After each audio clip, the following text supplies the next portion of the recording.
Aussie metal legends Bengal Tigers are back after a few decades away, but does the new album Cry Havoc still have its claws? Formed in Melbourne in 1979, Bengal Tigers helped shape heavy metal in Australia with a string of killer albums and EPs before stepping out of the spotlight. In 2025, they roared back with a brand new record, Cry Havoc, and we're diving in to see if these legends still pack a punch.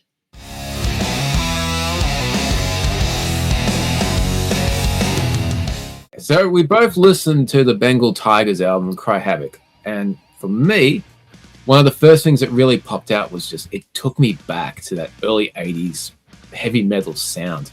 The production, I think, and the songwriting just captured that old school vibe, but the modern technology, it gave it a real clarity.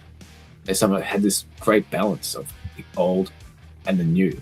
Ballsy old school hard rock, beefy guitars that aren't fuzzy, you can hear they're distorted, great sounding tone and distortion actually, but it's just got everything that I wanted to hear in a guitar tone. Mix was beautiful as well, balanced to perfection.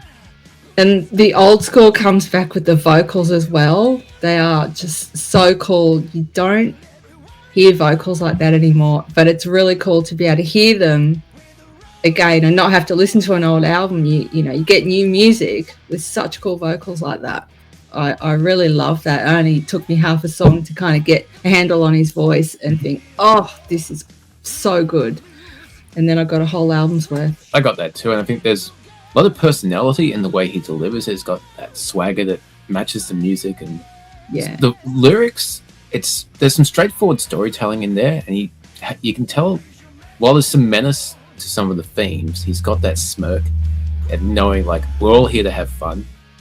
We're gonna take some serious stuff, just gonna drink a few beers, play some metal, and just have fun together. It's just refreshing that you can make a point without being political, which I think a lot of modern metal bands just get too bogged down with that. It's supposed to be fun, just enjoy it, get your message across, but life goes on. Like just flicking through the track listing, like Penetrator, I'm the Fucking Machine, it's got that whole attitude, but there's some fun there too. Like we're gonna have this debate now, because we mentioned it before we started filming, but the start of I'm the Fucking Machine has some type of robot noise there. I reckon it sounds like R2-D2. It's not R2-D2. It's just a generic robot sound. You think it's his like distant cousin or something? R3D2. I don't even think it's related to Star Wars. No. Bengal Tigers, if you happen to see this review, can you let us know that Dave is wrong? Did you sample a Star Wars movie, or did you just make something up? Because we're curious. I'm not curious. I'm sure it's not R2-D2. Please prove me right. That was a song with a cool riff. Actually, there were so many cool riffs on this album.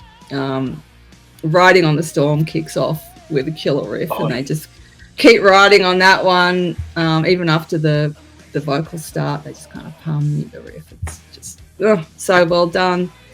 The riff in the chorus of Penetrator, when it sort of goes up and then comes back down, I really, really enjoyed that every time. And in lyrics, I think the word deflower is not used commonly enough in today's language. So bring that back. Under the Tower has a really cool bridge section towards the end. It's just like, damn, people don't really... Everyone does the breakdown these days, but just a really cool bridge. Different riff that just connects two sections of the song. And it's just a headbanger. Just an instant they're nuts. It's a standout song for me, actually. It has a bit of a slower tempo, which I'm a sucker for. Mm-hmm. Great dynamics in the track as well. Chorus has got a beautiful melody, and the guitar solo. Oh yeah, so some of the standout solos on the album. Yeah, there's a few really cool solos on there, but that's definitely absolutely. Taken by Force has another good guitar solo. You just said you like the slower tempos. I was going to mention that was another kind of cool, chill out, slower song. And it's kind of old school album craft too, where you kick off the album with just one banger after the next, And then towards the end, the second last song on so many heavy metal albums used to be, okay, this is a breather before the final rocker to close the track, but this just slows things down. That was a very cool moment in the flow of the album. Yeah, agree. But yeah, then they can do a banger as well. I think the verses in Cry Havoc, and the chorus for that matter, because they're actually the same. It's pretty much the same riff, and that was just sort of broken up. It was quite clever songcraft, broken up by the use of the pre-chorus and bridge there. But did it remind you of Motley Crue's "Knock 'Em Dead" Kid? Did you hear that in the? I did get that in that song. Yeah. I was like, yeah, this is cool. It took me a couple of spins. I'm like, what does this remind me of? And it was driving me nuts, but I got it in the end. Cool, yeah. I don't think they try to sound like that. Yeah, we're all coming from the same school of, you take your influences, you make it something fresh, and that comfort zone once again, like bringing you back to those times where it was just fun. Just release a killer album with killer songs. Yeah, they're just such well-written songs, every single one of them. And the more I listened, the more I appreciated the detail in it as well. I mean, obviously, the start of the album, the roaring tiger and tear you to shreds, starts and ends with the tiger. That's cool. Yeah. I like the way Heartbreak in Belgium closes out, where everything just fades out except for the backing vocals. They're just kind of there. That was just clever and effective. That was a different type of song too. That had a bit of bit of truth to it, a bit of broken heart. But storytelling, and that is what I enjoy about his album as well, the storytelling. It's there. Just keep the songs interesting. That's it, and they're all different.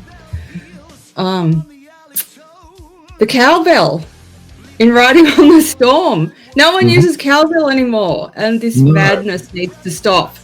Bring back the cowbell. I love more it. Cowbell. And I really love the guitar noodling in the background of Diamonds and Rust. There's a lot to listen to in that song, and they're able to make this effective because it's just a simple chord progression. I think that song would make a killer closing song for a live set, actually. Definitely. That actually surprised me because the intro to that is different to the Priest version, because this is a cover of Judas Priest, which is a cover in itself. But, okay. You're the Priest fan. Yeah. I didn't realize. The song differently, so I'm listening, and then the chorus and the verse and the chorus kicks in. I'm like, oh my god, this is Diamond and Rust, and this is really, really cool version.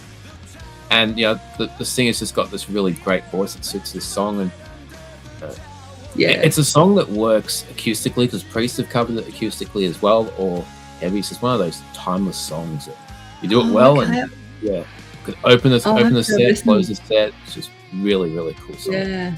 Yeah, right. Closing the set with a cover song is always a cool thing to do, but I really enjoyed what they did with it. So, but I will go and hear the original now, just because. Johnny Baez originally wrote it. Oh wow! Yeah, and then Priest covered it like a folk song. Yeah, so she was a folk singer. Yeah, it's like whiskey in the jar. It's traditional. Finlayson did it. Metallica did it. A good song shines through whatever genre you're playing it in. Yeah. I so badly want to see this band live. Now that I've heard this album, I just think they would be amazing. And I hear they're coming up touring. I'm not sure exactly when, but got local Australian tours, and there's international tours as well.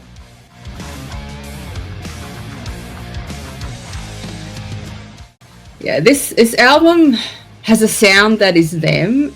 Each song had its own identity, and I love a diverse album, but not confusingly so, not each song being so different that you don't know what you're listening to. I listen to a band because I like their sound, not just the same song on repeat, but in different keys. So they definitely, they've got their own sound, and I'm all for it. Okay, so that's thoughts on the Bengal Tiger album, Cry Havoc.